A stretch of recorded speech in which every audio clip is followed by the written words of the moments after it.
Chair Hogs, canceled cruises, and a disco queen's comeback are big news, but you're going to want to stay tuned until the end for a brawl at Carnival Jubilee's terminal that involved a shocking number of passengers.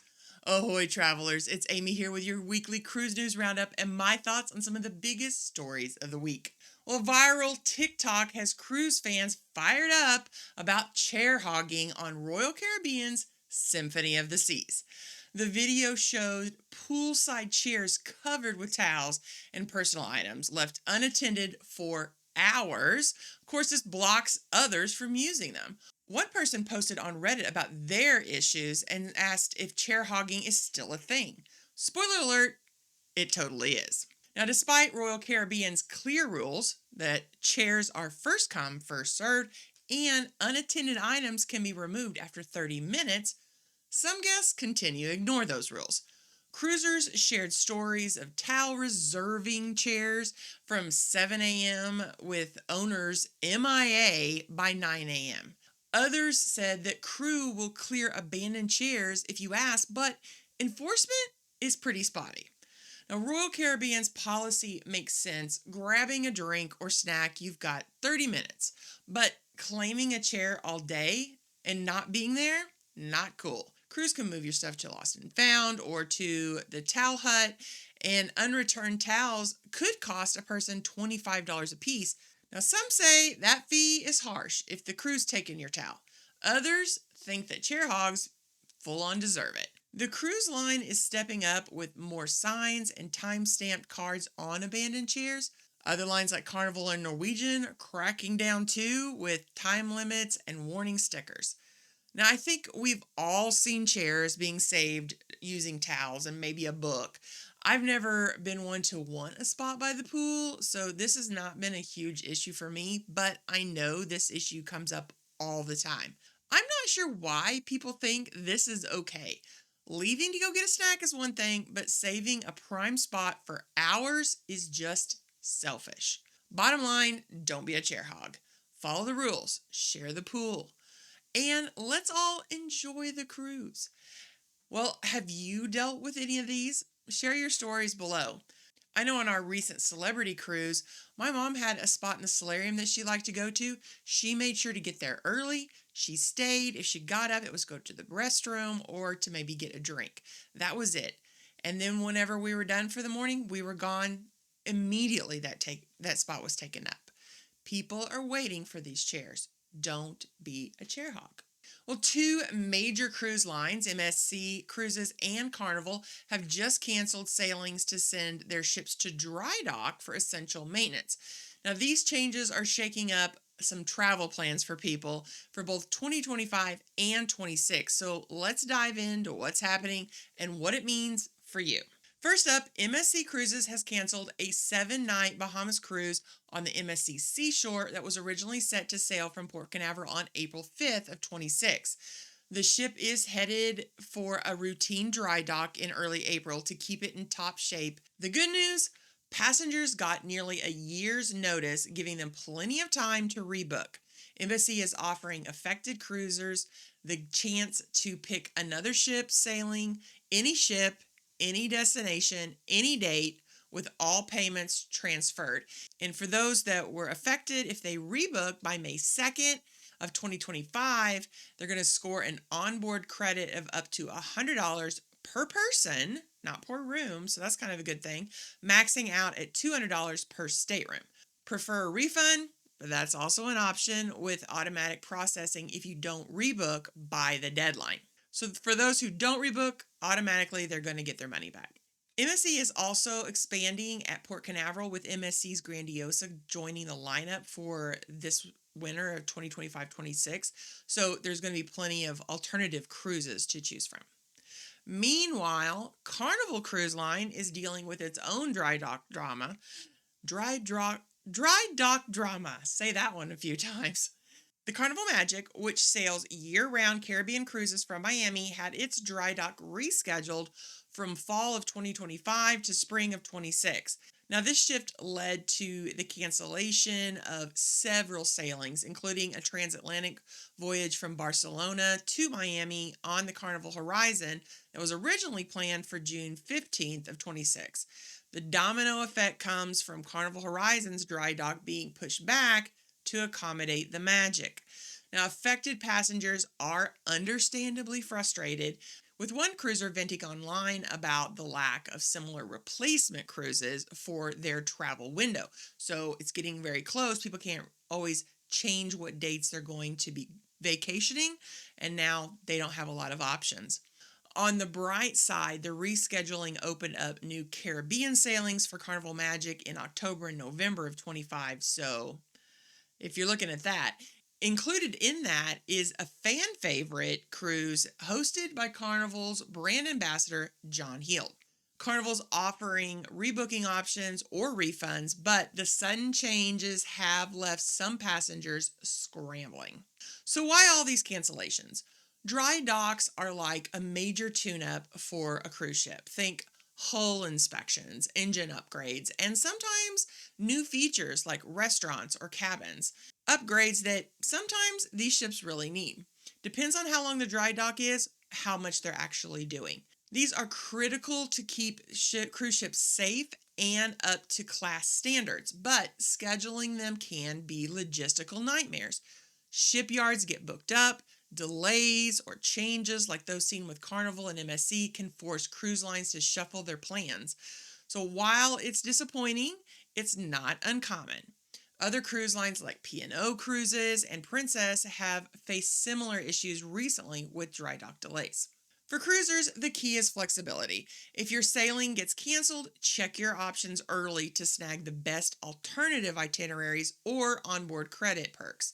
Pro tip: avoid booking the first cruise right after a dry dock, as delays can push back a ship's return to service. And get that travel insurance.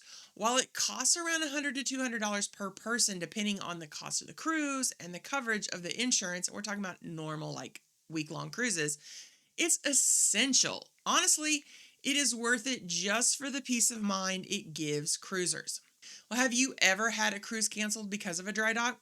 How did you handle it? Drop your stories in the comments and let's help each other navigate those choppy waters. Well, big news for cruise and music lovers. Crystal Cruises just announced that two-time Grammy Award-winning icon Gloria Gaynor is back for an exclusive performance on the Crystal Serenity this October. Now, known for her disco anthem, I Will Survive, Gloria's return is creating a serious buzz after her unforgettable 2024 show. She'll perform on a 7-night round-trip cruise from New York City, departing October 7th of 25. Expect a high-energy concert with her 10-piece band featuring hit songs from her 2019 Grammy-winning gospel album, Testimony, and new tracks from her upcoming EP, Happy Tears. Fans will also get a chance to connect with her during an intimate Q&A session. Highlighting last year's sailing, Gloria called her 2024 experience truly special, raving about the ship's elegance and the guests' energy. Crystal's Vice President of Entertainment, Keith Cox, said Gloria's legendary status perfectly matches the line's commitment to world-class entertainment. Now, if this is something that you'd be interested in, cabins are going quickly, so book now. Have you ever seen a celebrity perform on a cruise, like a real celebrity? Let's be honest. I Will Survive is a huge song. So if that's you, share your stories below. I Will Survive is a popular karaoke song. I wonder if they have karaoke on Crystal Cruises and if anyone would choose to sing I Will Survive on a cruise with Gloria Gaynor as the featured artist. That would be a brave choice. I mean, it's all I can do not to burst out in song right now. I met Gloria Gaynor once when she came to my church to sing gospel music. I was pretty young then, probably around middle school, so like 11, 12. I even got a signed copy of the gospel album that she was current with at the time. I wonder whatever happened to that album. I don't know. Finally, the story you've been waiting for. Let's get to the brawl that occurred yesterday during embarkation of the Carnival Jubilee. While it is not clear exactly what the catalyst was, video footage shows a large group attacking a couple of men while several children and other bystanders watch. In fact, some of those bystanders just walk right by like nothing's going on. In a statement, Carnival said the incident occurred in the debarkation area under the authority of U.S. Customs and Border Patrol. The matter has been turned over to law enforcement. We will not tolerate such behavior, and 24 people have been placed on our do not sail list. They can go on other cruise lines if they want, but are never welcome back with us. I'm not 100% sure if that's going to encompass all of the Carnival Corporation ships or just Carnival Cruise Line specifically. 24 people can no longer sail on Carnival. That is a lot in one fell swoop. Now, the brawl started in the luggage hall and worked its way towards the far side of the area near the entrance to customs. Security did attempt to restore order, but I only saw, I think, 2 security guards to begin with. One guard was shoved and knocked around. It took a while to get that large group under control, and then even after security was able to get fighting to stop in one area, it kind of broke out a few feet away all over again. Reportedly, this was not the only fight that occurred during that sailing of the Jubilee.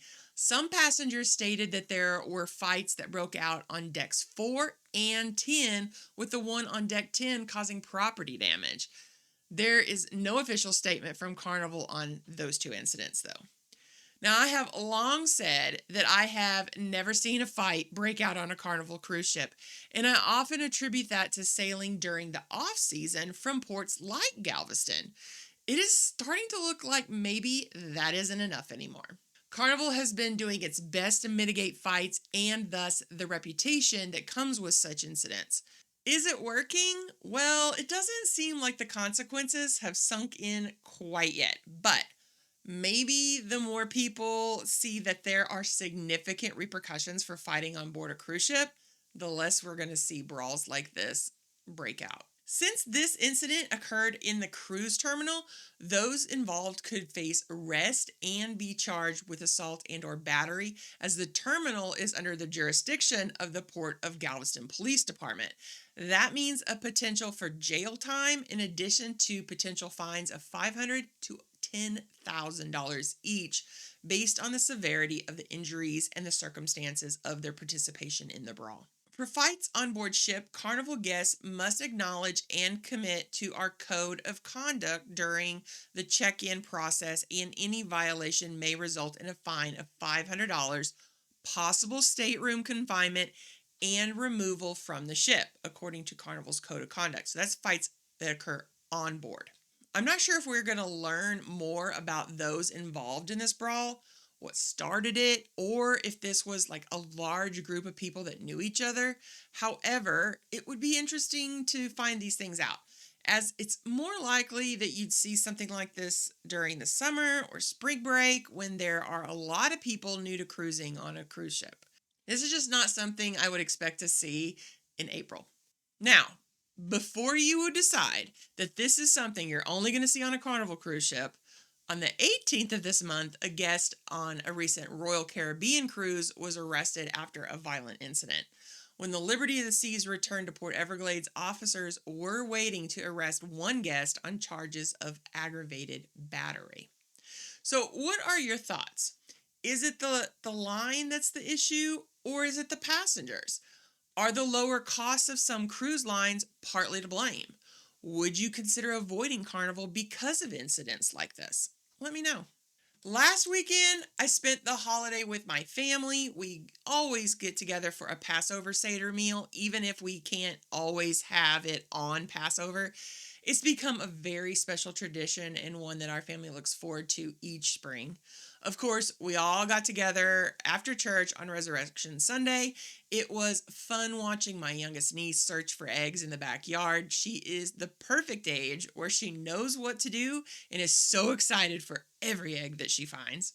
Well, I've had a lot of fowl issues this week. foul as in chicken and duck issues. It was just 2 weeks ago that I took off a few days from work and worked on expanding and rebuilding my chicken coop. It just wasn't big enough anymore. There have been a few growing pains after this. First of all, it took the chickens a couple of days to get used to going into the coop since their old area is now a grow out coop for baby chicks. There were a few things I hadn't finished yet because they weren't vital. One of which was closing off an area in the coop. It's underneath some shelving, and I knew it would eventually have to be closed off so that the chickens didn't go back into this back corner and lay eggs. Well, I finally figured out a few days ago that Stella, the duck I rescued a couple of months ago, had been going back into that back corner since the rebuild and laying eggs. There was a section that I used to have shut off by a doghouse so that nothing really could get back there, and it went 5 feet back in towards the old coop, and it was blocked off. There's just no access to it. And I guess she thought that that nice little cubby hole was a really good, quiet place to lay her eggs. I had to get a garden rake and I had to pull all the eggs out. I honestly thought about filming it. It was so ridiculous because I had to get down on my knees, or actually I had to lay down completely so I could get that rake all the way to the backs because the rake was barely long enough, and drag the eggs out because I didn't want them going bad. Oh, so it was a whole thing. Then I had to close it off. That worked to keep Stella out, but the next day I found a chicken trapped behind the hardware cloth that I'd used to close off that big opening. I guess she jumped down from the roost and got trapped because there was like a little opening at the very top. So I had to open it back up, let her out, put the hardware cloth back up, then cover up that little opening. It wasn't even very big, just big enough for a chicken. I guess, I don't know if she'd fallen into it, jumped into it. I don't know, but she couldn't find it to get back out. At least it didn't seem like it. I had one hen that was sitting on eggs in an unused chicken coop that she ended up hatching out 6 chicks last weekend. The day they started to hatch, she went missing for like a half an hour or so. I have no idea what she was doing, but I went to check on her only to find one newly hatched baby chick and no hen to be found. I was afraid she had abandoned them. Like she was like, had this urge to sit on these eggs, but once one hatched, she was freaked out and left. I just didn't know what to do. What was I going to do? Despite the fact I had not seen her leave that nest for 3 weeks, that was the big thing. I never saw her leave that nest for 3 weeks. And I had been out there for 2 full days working on that coop and never saw her leave. I kept food and water in the coop for her. She decides she needs to take a break right in the middle of her eggs hatching. Oh, well, she's been a great mom ever since, so it's not been an issue, but let me just tell you, I did not know what was going to happen. It seems like every day for the past 2 weeks, it has been a new disaster, and I'm hoping that everyone and everything gets itself sorted out soon, because I've got eggs in the incubator that should hatch in about a week and a half, and I don't have time with whatever nonsense been going on with all the chickens and ducks that have been around for a long time. I'm going to have to deal with the babies, okay? I don't have time for the rest of the gang. Well, that was my week. Let me know how yours went. Well, are you ready for more information on cruising? Why not stick around and check out this video and then come back for more information designed to help you have an amazing cruise. Have a blessed week, everyone.